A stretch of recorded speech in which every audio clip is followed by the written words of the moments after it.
Alright, Assalamualaikum warahmatullahi wabarakatuh and good evening to all my to my lecturer and my fellow friends. Alright, today I will present about report. Okay, untuk report ni saya buat dalam bahasa Melayu. Jadi nama saya Muhammad Irfan Fatihi bin Muhammad Syafi'i. Jadi untuk soalan pertama iaitu berkenaan tentang cabaran dan evolusi pengurusan pasaran di institusi kewangan Malaysia. Jadi seluruh pasaran wang di setiap negara adalah elemen yang paling penting dalam menangani masalah krisis kewangan negara. Jadi pasaran wang bertindak membangunkan ekosistem institusi kewangan negara bagi mengawal kestabilan monetari. Seperti di Malaysia juga, ia wujud dalam konteks patuh kepada syariah dan ia dikenali pasaran wang Islam. Objektif di antara pasaran wang di setiap negara adalah sama, iaitu mengekalkan kecairan wang dalam aliran pasaran. Namun bagi pasaran wang Islam pula, kelebihannya adalah kepada kepunyaan ataupun pemilikan wang yang berada di bank melalui hasil daripada deposit dan digerakkan mengikut kaedah Islam yang tidak sama sekali seperti bank konvensional yang mempunyai peraturan yang sering berubah-ubah. Jadi, cabaran yang sering dihadapi oleh institusi kewangan di Malaysia adalah apabila pelanggan menyamakan institusi kewangan Islam dalam institusi kewangan konvensional. Pelanggan sering menyatakan perkhidmatan yang disediakan adalah sama dan tiada apa-apa perbezaan. Namun sebenarnya boleh dijelaskan melalui perbezaan antara instrumen di institusi kewangan Malaysia.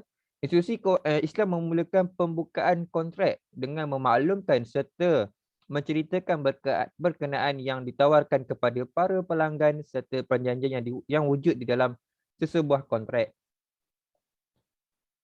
Kesemua kontrak yang terlibat tidak ada unsur-unsur yang tidak pasti seperti riba, gharar dan maisir. Ia hanyalah melibatkan jual beli, sewaan dan gadaian. Dengan adanya penerangan sebegini kepada pelanggan tidak perlu risau akan kos tambahan yang tersembunyi yang mungkin berlaku dalam sistem konvensional dan para pelanggan juga tidak akan terbeban dan boleh mengelakkan dari berlakunya kerugian. Jadi pengurangan kewangan merupakan satu aktiviti harian penggunaan kewangan merupakan satu aktiviti harian pengguna atau pelanggan kerana wang merupakan satu instrumen yang penting dan sering sekali digunakan dalam urusan jual beli secara harian. Namun begitu, wang juga mempunyai had pengeluaran yang telah ditetapkan. Ini kerana institusi kewangan ini kerana institusi kewangan ingin memastikan perbelanjaan pelanggan harian tidak melebihi hadnya sehingga menyebabkan pelanggan boros. Aktiviti jual beli juga bukanlah hanya berdepan antara penjual dan pembeli sahaja. Malah pada era kini, aktiviti jual beli juga boleh dilakukan secara atas talian. Oleh sebab itu, banyak institusi kewangan telah mewujudkan virtual, iaitu sistem perbankan bagi menarik para pelanggan mendaftar di institusi mereka. Sebagai contoh adalah Bank Islam Berhad, iaitu BIMB, Maybank dan sebagainya. Manakala terdapat juga institusi perbankan yang belum mengaktifkan.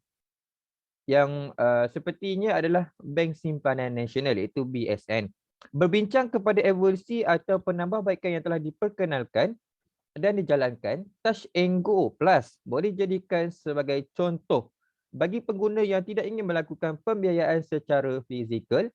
Mereka boleh membuat pembayaran secara atas talian, iaitu melalui aplikasi tersebut. Seperti kita tahu, aplikasi tersebut adalah Touch and Go e-wallet.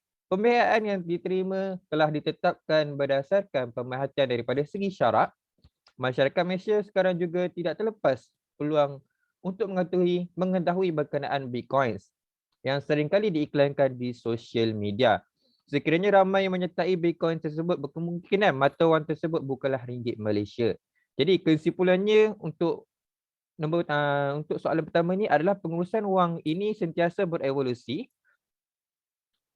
untuk kebaikan pengguna institusi kewangan itu sendiri. Ia jelas menunjukkan kecairan penggerakan wang dalam pasaran yang membawa keuntungan bukanlah 100% dipegang oleh bank, Namun pengguna yang membuat simpanan juga akan mendapat keuntungan seperti yang terima dalam kontrak murabahah.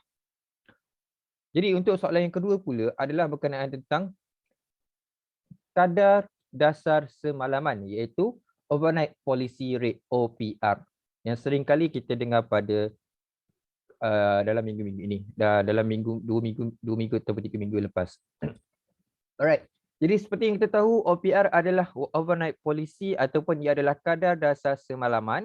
Ia merupakan kadar yang telah ditetapkan oleh Bank Negara Malaysia kepada semua peminjam dana seluruh Malaysia.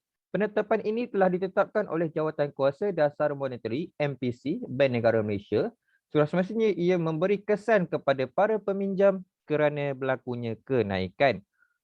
Dua kesan OPR kepada peminjam iaitu tempoh pinjaman seseorang peminjam akan menjadi lebih lama ataupun tempoh bayaran balik pinjaman akan meningkat. Antara kenaikannya adalah bayaran ansuran bulanan di antara peminjam dan bank akan naik, dan bukan itu sahaja, kelayakan peminjam baharu yang ingin membuat pinjaman akan diperketatkan dan mungkin boleh menyebabkan susahnya untuk berlaku aktiviti peminjam ataupun maksud saya aktiviti pinjaman. Namun baiknya adalah OPR ini memberi langkah yang baik kepada bank kerana ia akan menyeimbangkan semula pertubuhan negara. Peningkatan OPR menyebabkan perbelanjaan aliran tunai negara menjadi perlahan dan sedikit sebanyak membantu negara dalam membuat simpanan. Menurut berita, Bank Negara Malaysia telah memaklumkan kadar OPR telah meningkat daripada 1.75% kepada 2%, dan menurut Bank Negara juga, ia bertujuan meningkatkan kadar kenaikan OPR ini bagi melandaikan semula kenaikan kos pasaran Malaysia. Jadi dengan itu dapat mengimbangi semula ekonomi negara. Untuk lebih mudah difahami adalah apabila berlakunya kenaikan OPR, ini sudah maksud saya apabila berlakunya kenaikan OPR sudah semestinya memberi kebaikan kepada ekonomi negara kerana ekonomi negara semakin pulih bagi membendung dan berlakunya inflasi. Kenaikan OPR juga bagi meningkatkan kekuatan mata wang negara dan mengukuhkan lagi mata wang negara. Apabila berlakunya kenaikan OPR, ia sebenarnya telah membuka mata para pelabur dan mengajak para pelabur untuk melabur dalam Malaysia. Dengan itu, sudah sepastinya ekonomi Malaysia akan meningkat dan menjadi lebih baik dan stabil. Sementara itu juga boleh mengelakkan daripada berlakunya inflasi yang telah banyak berlaku di negara-negara lain. Dan itulah sebab Bank Negara Malaysia menaikkan 1.75% kepada 2% demi menstabilkan dan memulihkan ekonomi negara. Untuk langkah yang baik dan positif, rakyat perlu mengambil peluang untuk mengukuhkan semula kewangan mereka. Jadi itu sahaja daripada saya untuk laporan bagi Islamic Banking ini. Jadi saya ucapkan terima kasih kerana sudi melihat dan mendengar olahan saya. Assalamualaikum warahmatullahi wabarakatuh.